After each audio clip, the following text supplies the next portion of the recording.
Okay, we're live. Well, it's wonderful to have you today, Evan. I'm really excited about doing this talk with you. And evolution is a fascinating subject, and I cannot think of anyone better suited to answer my questions regarding it than you.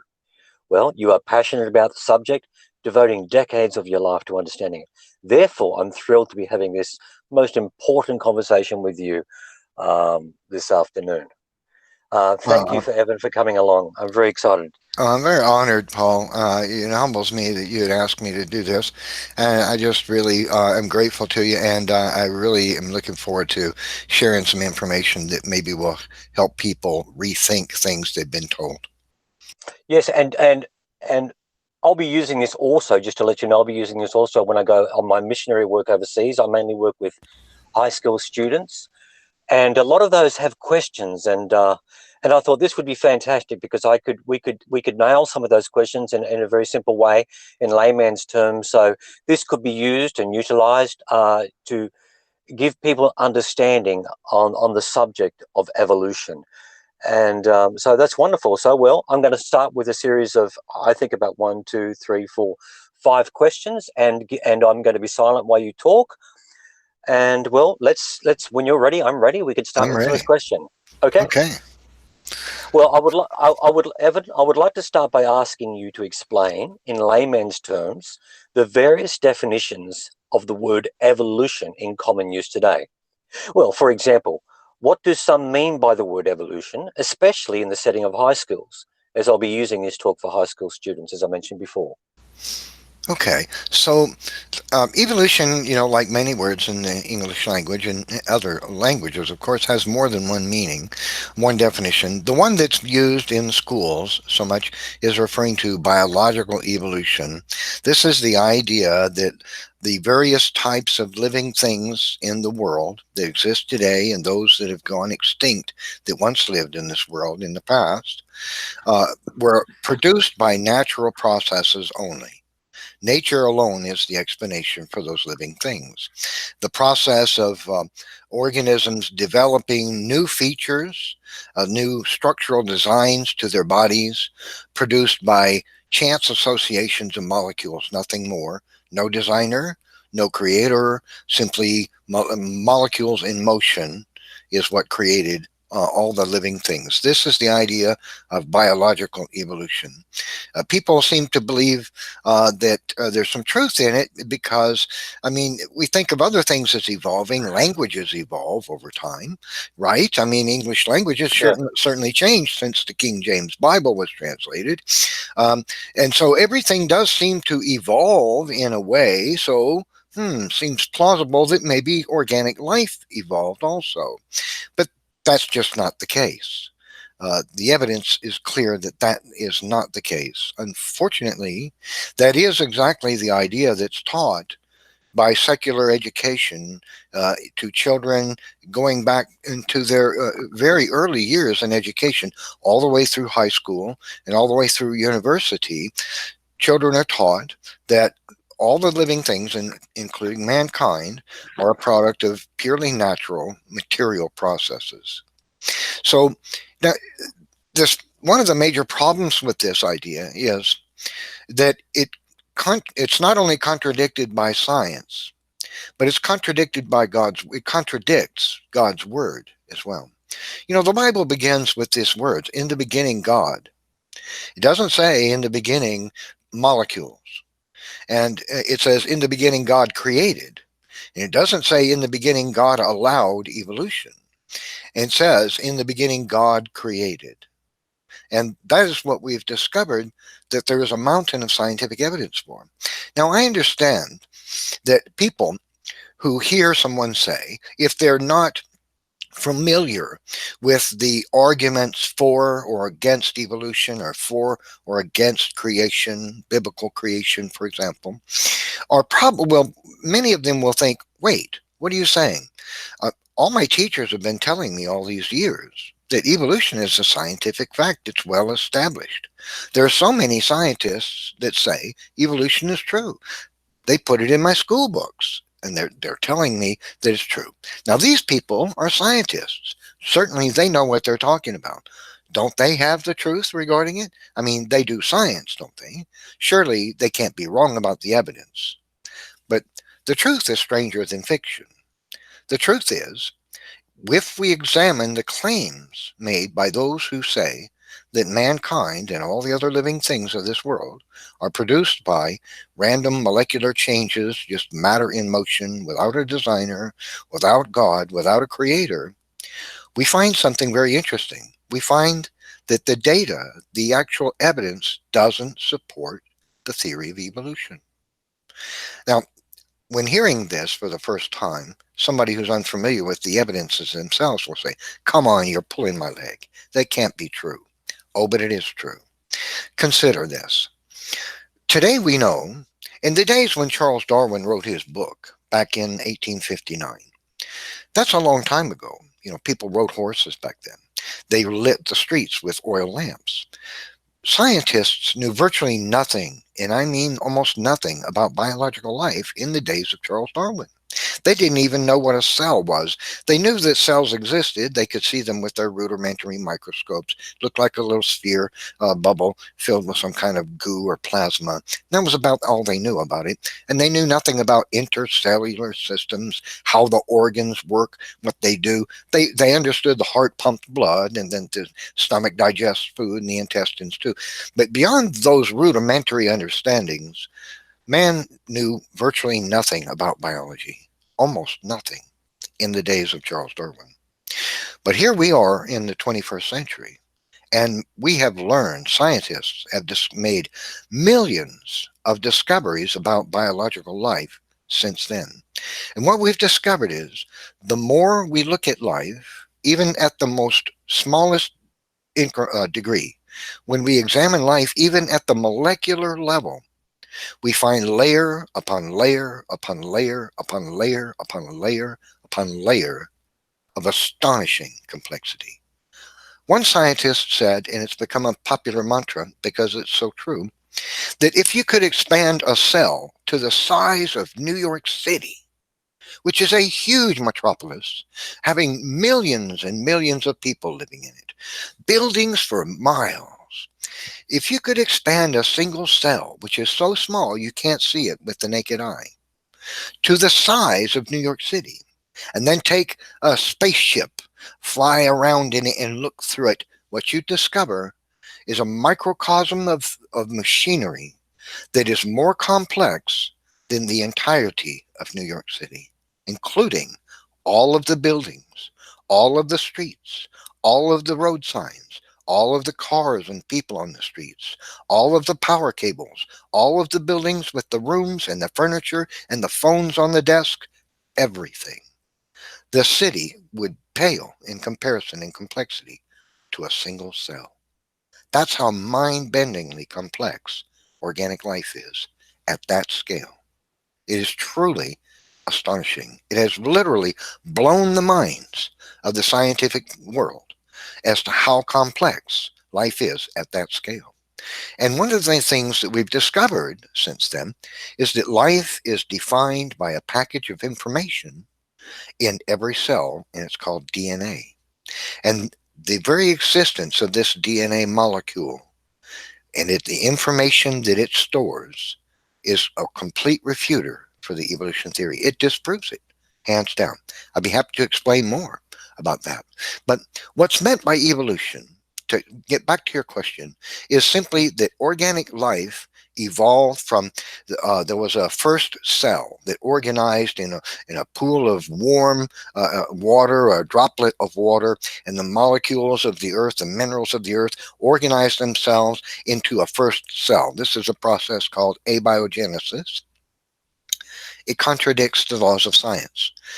It contradicts the second law of thermodynamics, which tells us and shows us, demonstrates repeatedly and consistently that everything in this world and about the world and the earth itself moves towards disorder, not order. So the idea that a cell evolved in its astonishing complexity in a warm puddle of water millions upon millions of years ago contradicts the second law of thermodynamics. And it's a scientific law because that law tells us everything becomes less ordered and more disorganized over time. But the abiogenesis idea says that matter organized itself into astonishing, mind-bending complexity in contradiction to the second law of thermodynamics. There's so many problems with abiogenesis. I could talk about it for an hour or two, just that one subject. But then the idea is this, that cell somehow learned how to reproduce, and it split, and multicellular organisms eventually arose, and those multicellular organisms increased in complexity and diverged in their made increased differences between them, and eventually this process continuing resulted in all the living things of the earth, the birds, the rhinoceros, a human being, a chimpanzee, a right whale, a dolphin, a tuna fish, and a dragonfly and a cricket. Everything that lives on this planet is supposedly related by common ancestry going back in time to the first cell. And that's the idea of evolution, Paul. Wow, that's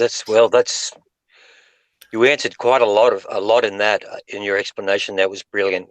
I'm going to have to listen to that a few times because that was very, very thorough, and that makes a lot of sense. Thank you so much for answering that question. That's wonderful. That's Well, my I have my pleasure. second question for you when you're ready. Certainly, please.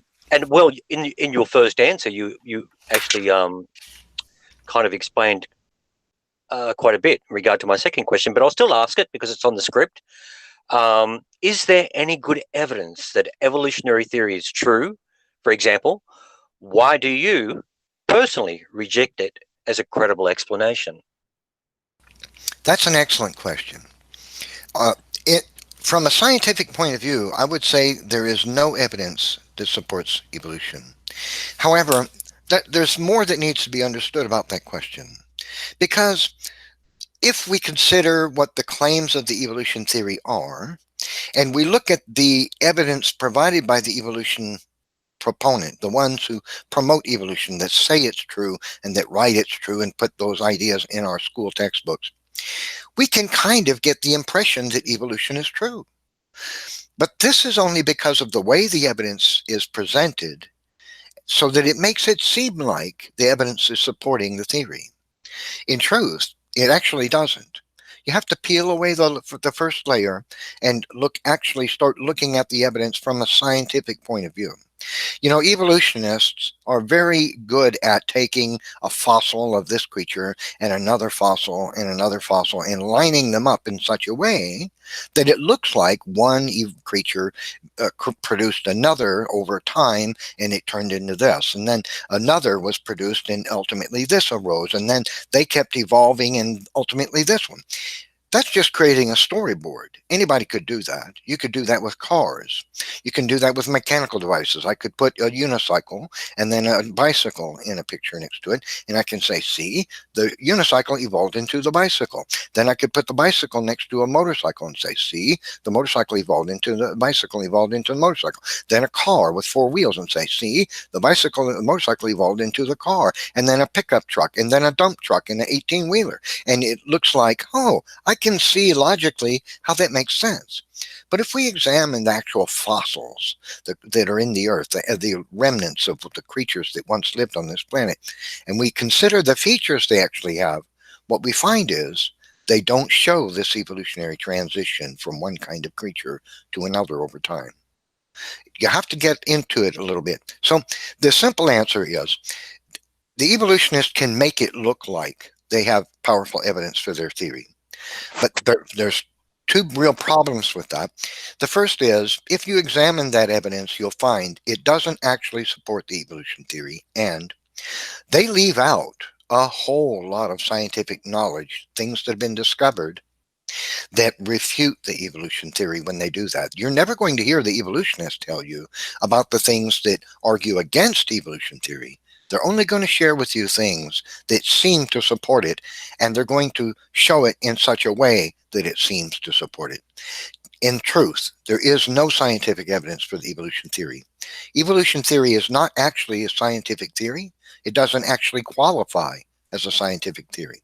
A scientific theory has to have supporting evidences. That means there must be a body of evidences that over here that we can use that show, that give us reason to believe evolution is true. That's what a theory requires, a body of evidence that supports it. But evolution theory doesn't have that. At the very most, it would constitute a hypothesis.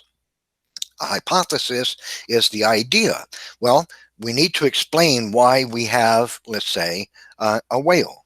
Well, that I could come up with a hypothesis, and that might be, I hypothesize that God created that creature. That would be my hypothesis. Someone else might have the hypothesis. My explanation, my belief is that it seems as though, or it could be, that nature produced that whale over an evolutionary period of time, that it evolved over millions of years. That's a hypothesis. Neither one of these you get a scientific theory until you have a body of evidence that supports it. Evolution theory has no body of evidence that supports it. It does not qualify as a scientific theory. It qualifies at most as a hypothesis. In truth, evolution theory is a philosophy. It's an idea that's very old. In fact, modern science, and I say modern science, I mean the modern scientific era, which began sometime in about the 1700s, with the Industrial Revolution, to the present day. That's the modern scientific era, when men began studying, the physics of light, and like Sir Isaac Newton began experimenting with light, and scientists began experimenting with different materials and chemistry. The field of chemistry was born, and biological sciences arose during that period of time, especially during the 19th century. In the modern scientific era, there has been discovered a tremendous number of scientific reasons to know that evolution theory is not true. But this idea of evolution was born in that time as a scientific theory, in a time when man knew very little about science in the biological field. Almost nothing about biological life was known. Very little was known about geology.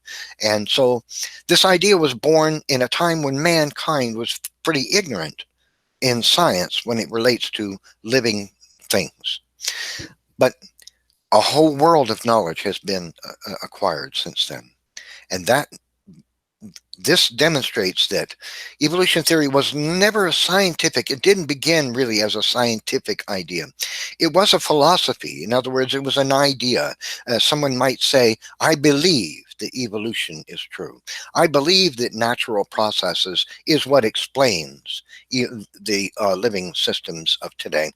You see, in the latter half of the 1700s, there came about a very great rise in what's called secular humanism. Secular humanism is this idea that we don't need God to explain things like morality, or what's right and what's good and what's true, or what we should do, what we ought to do, and what we ought not to do. Those values, those Christian values, were very strong in Europe and in other parts of the world and in the United States in the first half of the 1700s.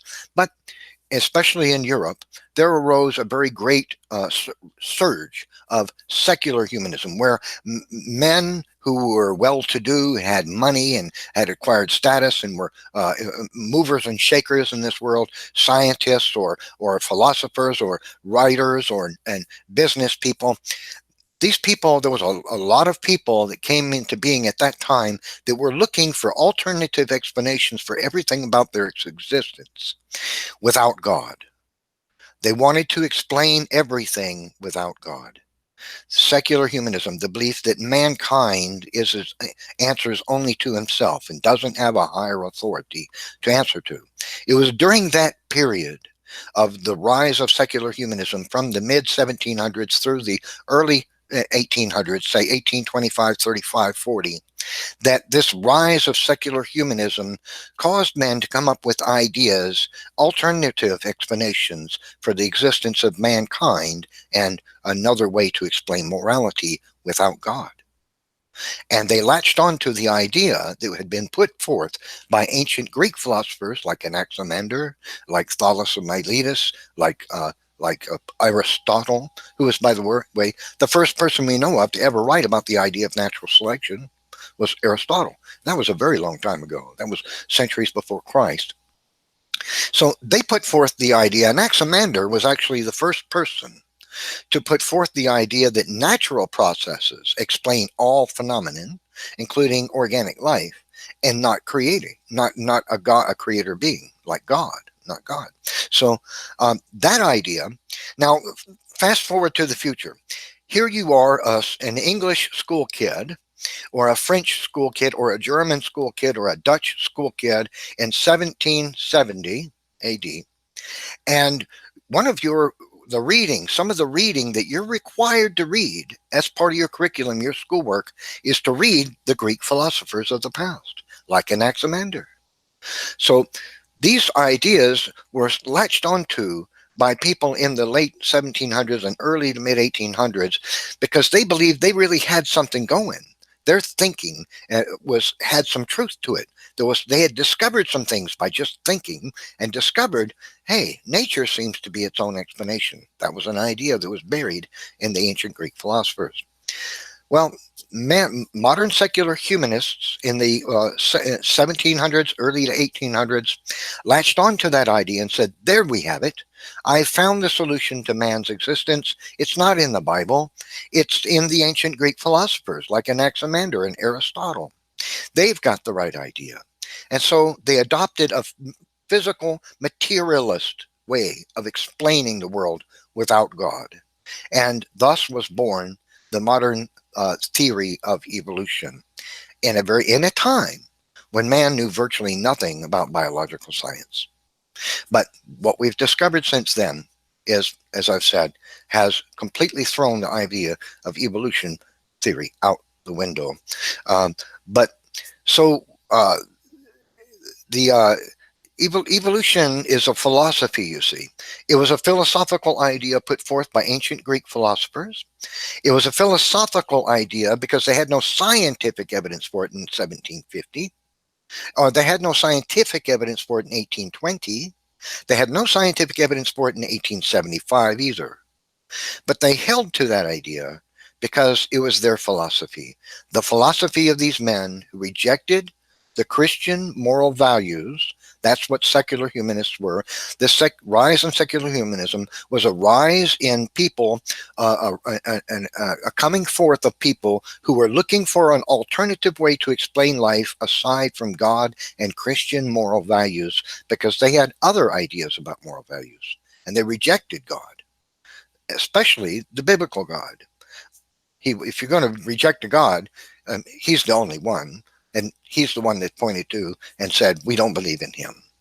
And so it's a philosophy. It was an idea. It did not begin as science, because even those who believed in it and said it was true in 1775 or 1825 or 1835 or 1845, they didn't have any scientific evidence for it. They just had their thinking about it. And my thoughts is what happened. That's what happened. It evolved. That's the way it came about. So evolution theory began as a philosophy, not as a scientific theory. It's to this very day, even though they call it a scientific theory, it's actually not. It's a philosophy. And it remains a philosophy because the scientific evidence doesn't support it, Paul. Well, yeah. I'm really thinking about what you're saying here. That's very, very profound. And it seems to be what's going on is a desperate and perverse attempt to look for some alternative explanation to underpin their moral rebellion against their creator. They're so desperate to find something alternative explanation to get rid of God, to expunge God, to eradicate God from the whole equation. And they've adopted this philosophical viewpoint, which you say has almost zero evidence for it, and yet they hold on to it. It's the presumption, the assumption, the philosophical presuppositions of most of the scientific departments. And yet, from what you're saying, it appears that it's just bogus. The whole thing is one big farce. And and one big desperate attempt to get rid of God, and not only to get rid of God, but to get rid of God out of the next generation and the generations thereafter by poisoning the minds of the young and destroying any faith, any sense of meaning to their existence. So that's that. Thank you very much for That's very answering that. true. Yeah. That's exactly what it is. And they do wish to poison the minds of our youth today. And that's exactly what they attempt to do. And you're right. They want ever so much to raise up new generations of youth, millions at one time, that don't believe in the biblical God, don't believe in creation, and have their way of thinking, atheistic way of thinking. It is an attempt to expunge God from the mind of mankind. You're exactly right. Wow. Well, that leads me on to my third question. And in the light of that, it's such an entrenched position, this evolutionary thing. I mean, there's probably not a place on the planet you could go without this theory hasn't spread its tentacles through the academic and educational systems. It's everywhere. Um, and well, the question is, why do the majority of experts accept evolution to be some kind of fact? Well, kind of for the opposite reason I reject it. I never told you, and I'll try to do it briefly, why I reject uh, the evolution theory as credible. I reject it because I was exposed to information on the internet by men who had PhDs in fields of science, geneticists, biologists, anthropologists, geologists, and they were saying, "Look, there's no evidence for science for evolution. This is how this happened, not evolution. This is how that happened," and they were providing scientific evidence. I was blown away by that, and I investigated very intensively the subject for a very long time and discovered there isn't a shred of evidence for evolution. All the scientific evidence points to creation. Now, I know that somebody who hasn't investigated this subject hears somebody like me say that and they think, oh, come on, you're pulling my leg. I'm not pulling your leg. There is no scientific evidence for evolution. And what man has discovered scientifically since the days of Charles Darwin, especially since the 1950s, literally has blown the top off the scientific community. What we've discovered is mind bending complexity that cannot be explained by simple molecules in motion. It, in fact, as I've said, we have discovered and we know today that all living things are defined and prescribed by a package of information called DNA, and that points to creation. If there was a book that described every feature of your body, can you explain how that book was written if it wasn't written by an intelligence? Give that a thought. Now, to answer your question, why do the majority of experts accept evolution as fact? Well, there's really two things going on in the scientific community when it comes to evolution. You may go to a university or a high school and you'll hear a professor or a teacher telling you about evolution and why it's true and there's supposed evidence for it and everything. But you know what? Some people have a hard time believing this, but there's a very good chance that the one telling you it's true in the classroom doesn't themselves believe it. And that's true. You see, Oh, scientists and university professors and high school teachers are required to teach evolution because the ones who rule the scientific community are the ones who dictate what goes into school books. And they're the ones who say evolution is true, and this is what you'll tell the kids, that evolution is true, and this is what you'll say. And the truth is, a lot of teachers and university professors who teach evolution themselves don't believe it. The reason they don't say they don't come outward and say they don't believe it is because if they do, they will lose their jobs. Now, if you have doubts about that, I would investigate something called Dr. Uh, oh shoot, now I can't think of his name.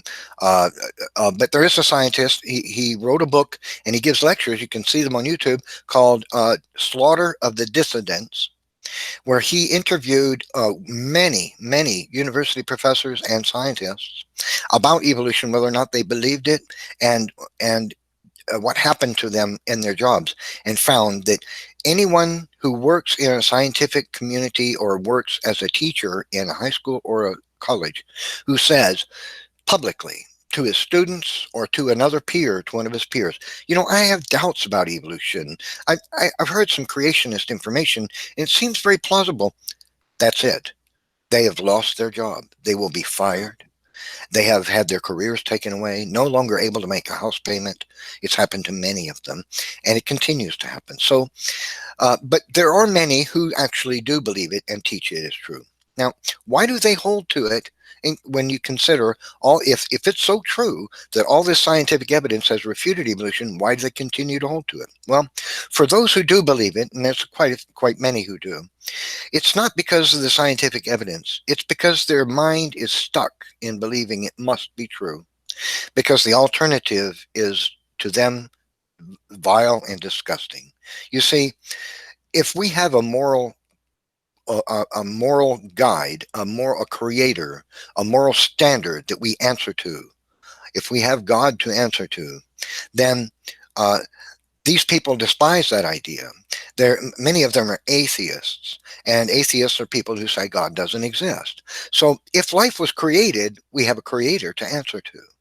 But if life evolved, we don't have a creator to answer to because, well, there probably isn't a God because life evolved and God didn't create anything. And if he's not able to create anything, he probably doesn't exist. So they're stuck with evolution in their heart, not their mind. Their heart rules the mind. You know, your mind is actually pulled around on a leash like a puppy by your heart. That's something a lot of people don't realize. The heart rules a human being. Heart is our motivations, our inclinations, our desires, our hopes, our dreams, our fears. All of these things is the heart of a human being. And the Bible describes us that way, the heart of man. And the heart rules the mind. So if their heart is dedicated to the idea that we don't have a God to answer to, then creation can't be true. And this leaves evolution as the only plausible explanation in their mind. So they're stuck with believing evolution because their heart says God doesn't exist, and didn't make anything. Now, I have to touch upon one thing though. You might hear atheists say, well, there are a lot of Christians who accept evolution. Well, there's two things going on there, and I'm not going to spend a lot of time on this, but for those Christians who accept evolution, they're either doing it because they're naive and ignorant about the evidence. They haven't been fully exposed to it and come to realize that evolution is philosophy and it's not science and refuted by the scientific evidence. Or they have a theological problem in their own heart in their relationship with God, and they're not willing to accept he's a creator because that creates makes Jesus Christ on the cross a little too personal for them. This idea that they're the ones who deserve the punishment of God and not Christ taking it in our place. That's abhorrent to them because they don't want to humble themselves to God and say, okay, God, I'm a wretched sinner. I deserve punishment, but I want your grace, your love, your forgiveness through Jesus Christ. I want to be saved. I want to be your child. They don't want to do that. So they'll fight for evolution because they're Christians on the surface. But if you dig deep down into their heart, many of these people, I'm not going to label them all this way, but many of these people are Christians on face value only. But if you dig down into their heart to find, are these people that ever shed a tear when they pray to God over their sin? The answer is probably no. So, but as for the majority of scientists and university professors who preach evolution, you'll find that a large percentage of these people either doubt God's existence or outright say God does not exist. And if that's true, evolution is all they're left with. They hold to evolution because they don't want to believe in a creator that they have must account for and have to answer to. So that's my answer to that question, Paul. Thank you very much for that, Evan. That's fantastic. That's really good because, and I was kind of thinking when you're saying that, I suspect that these Christians that you're talking about adopt this particular worldview because, to some degree, because it's to lessen the persecution and to gain some kind of credibility and respectability in their own departments, and to get it's a kind of a compromise, isn't it? It's a negotiation. That's And exactly right. It is a compromise. They're compromising what the scriptures say because the scriptures are absolutely clear about what's called special creation, that God spoke and there it was. And that includes not just the heavens and the stars and the planets and the galaxies, but living things as well. God spoke and there it was. You know, Adam was created from the dust of the earth in a day. I mean, less than a day, possibly in a nanosecond, or maybe instantaneously. That's special creation.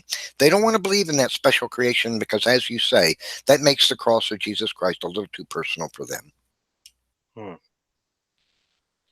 Okay, that leads me to my fourth question. And given that, in light of what you have said, there's very little or zero evidence for this whole edifice, this whole show of evolution. Is evolution on its way up? I mean, how long can they keep up the appearance that they've actually onto something? How long can they get away with this? Or will they prove it to be true in the days ahead? That's an excellent question. You know, DNA was discovered by accident by a German researcher in a laboratory in 1869. But prior to that, they didn't know about DNA, didn't know what it was, didn't know it even existed. Since then, and then come Watson and Crick in the 1952, and they elucidate the structure. They discover that the DNA molecule is a 3D helix type of molecule, and the way that it stores information is by the arrangement of the base pairs, these nucleotide molecules that run along the DNA molecule. And that was a revolution in genetics. And since then, all we've discovered is more and more discovery have come, a profound set of discoveries that DNA is information, just like the information in a book. That it has a code, just like a book has a language written in text characters that represent words that put together to make words and phrases and sentences and chapters and verses and chapters. DNA works exactly that same way. And so it has a code system. It even operates by algorithms. Now, an algorithm is created by an intelligence. An algorithm is a mathematical problem seeking to find an equation. Equation seeking to find a solution to something by comparing information and deciding what work has to be done based upon the outcome of that comparison. That's an algorithm. Algorithms arise only from intelligence. The DNA operates algorithmically. So this is empirical evidence that it was designed, because molecules bumping around cannot create information. They cannot create code, and they cannot create algorithms. Beyond that, the DNA is organized linguistically. It's discovered, the chemical processes of DNA can be directly likened to the processes of punctuation, syntax, grammar, phonetics, and apobetics. I mean, how do those things arise? Somebody spoke, and there it was, is what I would have to say. God spoke, and there it was. And we find language in DNA. So now, I think that the evidence that life was designed from our understanding of modern biology and genetics has already, hands down, well and established that creation is true and their evolution is a completely false idea. It's absolutely implausible philosophically, and it's scientifically dead. It's been destroyed by the discoveries of modern science. So what will happen to it in the future then? Well, the evidence is already clear that it's not true and that creation is true from the science itself. But remember, we spoke and we discussed this idea that these men who put forth evolution as true and fight vehemently for evolution to be true in the scientific community, largely most of them whom are atheists, these people are rejecting God. So they're never going to accept creation. Not ever, right. Paul. They can't even entertain it. They can't. No, that idea is completely abhorrent. It's vile and disgusting in their mind. They cannot accept it. So they're never going to admit creation is true. But the evidence that life, now it's a twofold thing.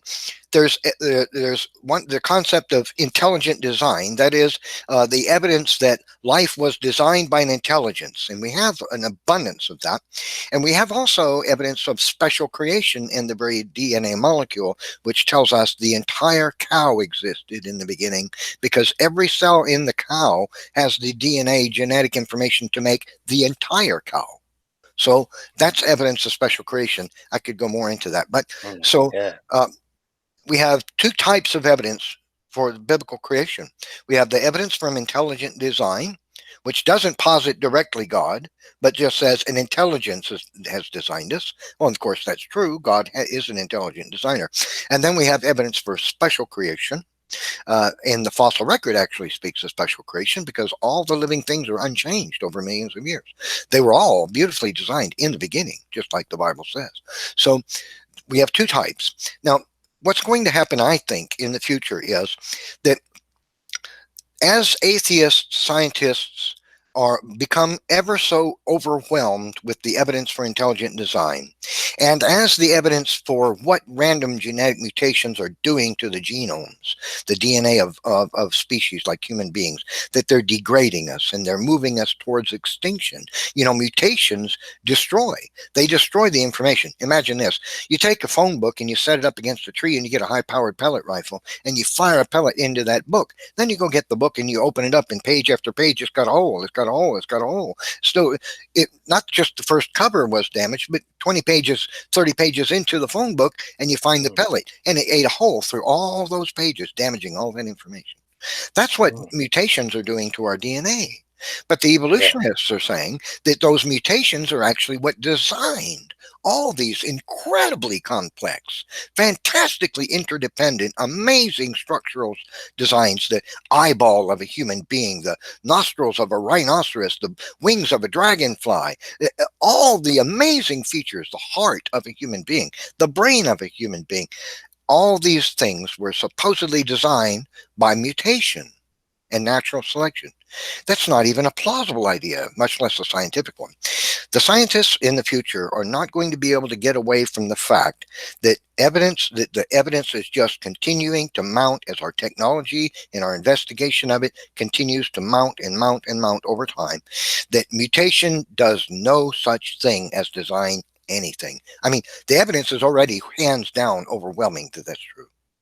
But they're still clinging, still holding on, like the guy in the ocean, with his flag that says evolution must be true, and he's sinking, and his hand goes under the water, and the flag's coming closer and closer to the surface, and he goes glub, glub, glub, glub, glub. He's not going to let go because his heart says it can't be, creation can't be true. Evolution must be true. So what I think is going to happen is, now, in the future, and I don't think in the next couple of decades, I think in the distant future, perhaps 50 years, 100. This all, of course, depends on when Christ returns, and nobody knows that. Christ might return in 20 years. He might be here in 150. We really don't know, okay? But here's the thing. In the future, as this process of science just mounting more and more and more overwhelming evidence that mutation is a destroyer and not a designer, and that evolution can't be true, and the astonishing complexity and interdependence of life, it requires an ingenious designer. They're going to not be able to keep holding to the idea of evolution theory as it is believed today. I think they will move towards becoming intelligent design proponents. They're never going to move towards the special creation. They're never going to say it was created by God. But they may be willing, and some atheist scientists are already putting forth the idea that life is a product of the design of aliens. They're saying Richard Dawkins, the famous atheist evolutionist zoologist from Harvard University, he was interviewed by a man named Ben Stein, who's an actor and an economics professor also at Harvard University. He was interviewed by him, and his answer he was asked, how did life come into being? How did we get this incredible variety of living things? And Dawkins said, well, it's possible that aliens came here and designed us and maybe kick-started evolution, and like a child kicks a can down the street, intervenes here and kicks the can and intervenes there and kicks the can, kind of spurring evolution along. And then he was asked, well, where did those aliens come from? And he said, well, they evolved on another planet, or they were designed by another alien life force entity. And so where did they come from? He said, well, probably yet another culture of aliens designed them. See, he's willing to put forth the idea that it's possible that because of the discoveries of complexity and interdependence in living things today are so great, it's possible that we were designed. But it can't be but somebody somehow in the beginning somewhere had to have evolved. There is no creation because there is no God. So I believe the scientific community will eventually, if Christ doesn't return beforehand, that the scientific community is going to move towards becoming intelligent design believers, but they're never going to posit that God created anything, because that idea is abhorrent to their heart. They're not going to acknowledge creation. But they'll just say, as some scientists already do, like Niles Eldredge has said, back in the 1960s, Niles Eldredge, one of those men who made profound discoveries about DNA in the early age of the science of genetic studies. He put forth this idea of panspermia, this idea that life came here, and maybe aliens helped design us. And so some scientists today who are atheists are putting forth that very idea. They might be willing to accept intelligent design, but they're not those who are atheists anyway, are never going to be able to accept that life was created, because that means we have a God to answer to. So I think that they're going to move towards becoming intelligent design proponents, but they're going to give the glory to some imaginary culture of aliens from some other planet who somehow were able to get here over millions of light years and design us. And Well, that's it seems like an absolutely desperate attempt at avoiding God. I mean, anything but God, any miracle but God. that's right. Um, they don't mind invoking intelligence, as long as that intelligence can be backpedaled to some impersonal, mindless, haphazard, accidental, non-rational, amoral force, because that gets rid of the being of God. As long as it can be all reduced to some natural process that itself has no explanation, no credible explanation, that is the only game in town for them. It seems so desperate. It seems so perverse. It seems so if you allow me to say it, it seems so sick, and it It must make is. the heart sick. It must make the heart sick to be able to hold on to this with any credibility, and to look at you in the eye and go, I really believe this is true, when it's simply not. I mean, they're always going to look for some other explanation, always try to explain it away. And it seems as time goes on, as the decades, as the centuries go on, the desperation is going to become more profound and more delusional and more desperate. It is, Paul, exactly as you said. It is a desperate delusion, and a desperate delusion of their heart, and a desperate way of attempting to run from the truth of creation, that we have a creator. They'll posit anything as an explanation but God. God is going to always be the last possible option, and that will never be acceptable to them. Never. So they're never going to accept God, because they don't hold to the Christian moral values. They don't want to humble themselves to God. And you know, an interesting thing, the Bible says that in the future, in the New Testament, it says that in the last days will come scoffers, and they'll mock God, and they'll deny creation, and they'll deny the flood. Isn't that amazing that the Bible foretold to us that and you see the scientific community today saying there was no flood of Noah. Noah's a myth, you know, he was borrowed from the Babylonians, this idea. And there was no Noah, there was no flood. The planet is billions of years old, and mountains rose over hundreds of millions of years, and all the layers in it were created over millions and millions and millions and millions of years. They deny the flood. The Bible told us they would. 1950 years ago. Isn't that amazing? Yes, it's a confirmation of the deception that would come. It is. It is a perversion of the human heart that desires to run from God and deny His creation. The sad thing of it is, Paul, when these people do this, they cut themselves out of the great love and charity and kindness of God. You know, Jesus said to the thief on the cross, "Today thou shalt be with me in paradise." Paradise. That's what God wants to give to us. Paradise, he describes himself as a loving father.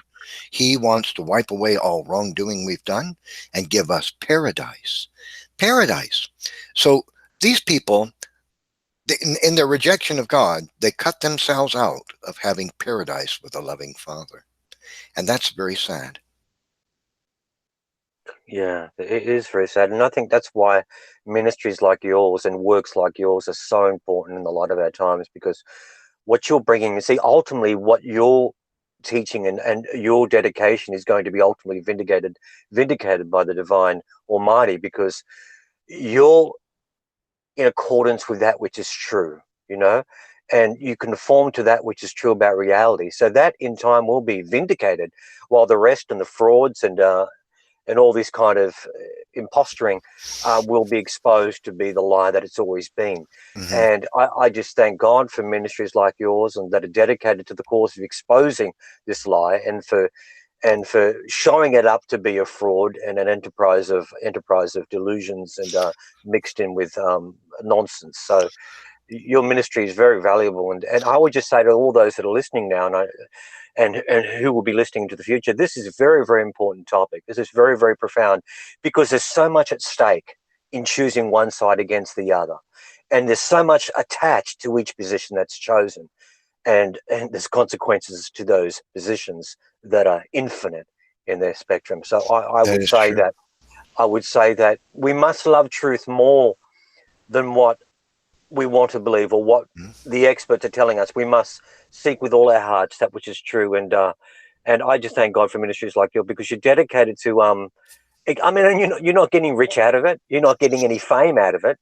No, In actual no. fact, you've been alienated, you've been ostracized, you've been rejected, and you've even been mocked by some um, ungodly people out there because they don't like what you're saying. I watched that thing with Aaron Ra when he was uh, just calling you disgusting names. It was absolutely so sad to see the sickness and the demonic manifestation come out of this man's heart against you, such hate and contempt against you, because he's threatened by what you're saying. He hates you for what you're dedicated to. And this is just unbelievable. This is the spirit that does not want us to hear this truth. That's right. They want to silence it. And I've been slandered and defamed. I've had my character slandered and attempts to defame me many times. This is true of many Christian apologists. It's a form of persecution because they don't want to hear the truth. It bothers their conscience that people are speaking the truth.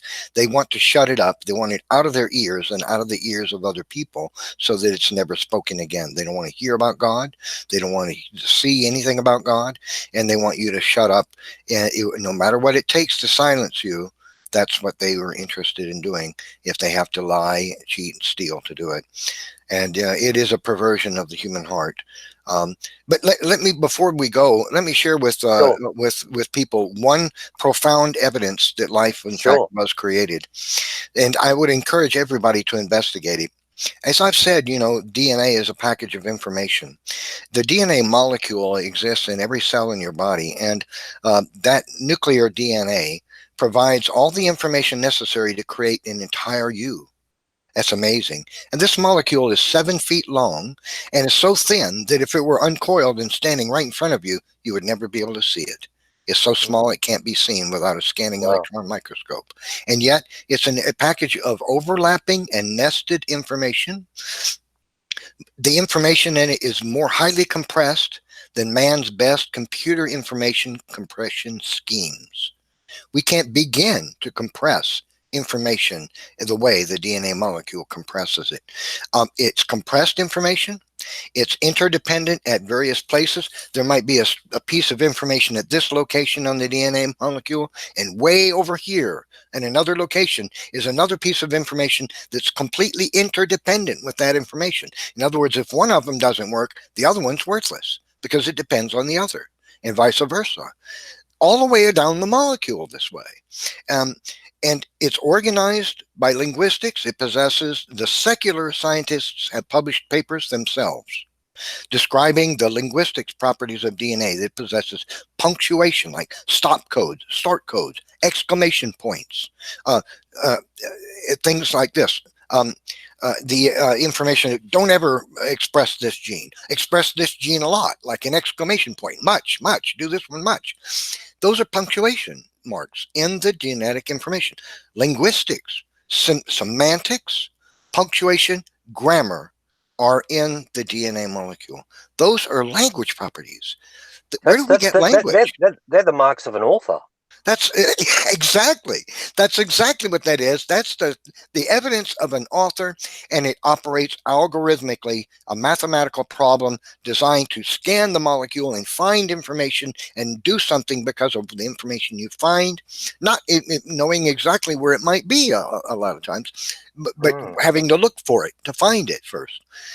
Information, linguistics, and algorithms are non tangible fundamental entities.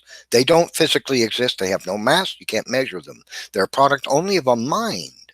So we have absolutely empirical evidence in the fact that DNA is information organized linguistically that operates algorithmically, that everything in this world was in fact created by God, because it requires an intelligence, a mind, to make an information, to create linguistics, and to create an algorithm. So if somebody ever tells you, well, yeah, there's no evidence for evolution, for creation, tell them, oh no, we have hands down proof of creation in the fact that DNA is information organized linguistically that operates algorithmically, and that requires a mind.